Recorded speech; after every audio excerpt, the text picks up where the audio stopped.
Dear students, welcome to my channel citizen classes. Hope आप सभी लोग बहुत अच्छे होंगे और पूरी मेहनत के साथ बोर्ड की तैयारी में लगे हुए होंगे। तो आपकी तैयारी में हम भी आपकी हेल्प कर रहे हैं और इसमें आज हम लोग national income at current prices and constant prices discuss करेंगे। इसका एक ब्रीफ इंट्रोडक्शन हमने यहाँ पर दिया हुआ है, जिसको हम आपको बता देते हैं।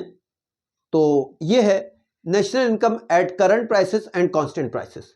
National income at current prices जो होती है, इसको हम नॉमिनल नेशनल इनकम भी बोलते हैं, और national income at constant prices जो होती है, इसको हम रियल नेशनल इनकम कहते हैं। तो पहले हम डिस्कस करेंगे national income at current prices. तो if the goods and services produced in a year are valued at current prices, that is prices prevailing in that particular year, we get national income at current prices. Current prices refer to the prices prevailing in the year in which goods and services are produced. तो हम जो goods and services का production कर रहे हैं, मान लीजिए 2023 में हमने गुड्स एंड सर्विसेज का प्रोडक्शन किया, तो अगर हम नेशनल इनकम 2023 के जो प्रिवेलिंग प्राइसेस हैं उसके अकॉर्डिंग कैलकुलेट करते हैं, तो उसको national income at current prices कहेंगे। अब आप सपोज कर लीजिए कि 2023 में महंगाई बहुत ज़्यादा थी, प्राइस फ्लक्चुएशन बहुत ज़्यादा रहा, कभी कम कभी ज़्यादा, कभी कम कभी ज़्यादा। तो इस तरह से जो national income at current prices 2023 की आएगी, वो हमारी रियल नेशनल इनकम की पिक्चर को प्रेजेंट नहीं करेगी, क्योंकि 2023 में बहुत ज़्यादा प्राइस फ्लक्चुएशन रहा। अब हम अगर नेशनल इनकम की रियल पिक्चर को जानना चाहते हैं, तो हमें national income at constant price calculate करनी होगी, जिसको हम रियल नेशनल इनकम कहते हैं। तो ये कांस्टेंट प्राइस क्या होता है, पहले हम ये डिस्कस कर लेते हैं।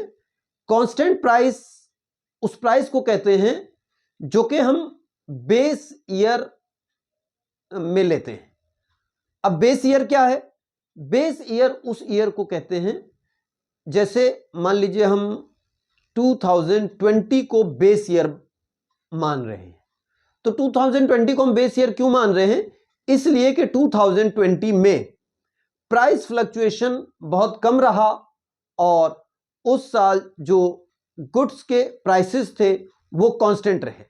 तो अब हम 2021 की नेशनल इनकम को भी 2020 के प्राइसेस के अकॉर्डिंग कैलकुलेट करेंगे, 2022 की नेशनल इनकम को भी 2020 के प्राइसेस के अकॉर्डिंग कैलकुलेट करेंगे, और 2023 की नेशनल इनकम को भी हम 2020 के प्राइसेस के अकॉर्डिंग कैलकुलेट करेंगे। अब इससे होगा क्या कि हमारे सामने नेशनल इनकम की एक रियल पिक्चर आएगी, ना कि नॉमिनल पिक्चर आएगी। तो अब इसमें आप ये देखिए, national income at constant prices, if goods and services produced in a year valued at fixed prices, that is prices of the base year, we get national income at constant prices. A base year is a carefully chosen year which is a normal year free from price fluctuations. तो base year वो year होता है जो कि normal year होता है और उसमें price fluctuation कम से कम हुआ होता है,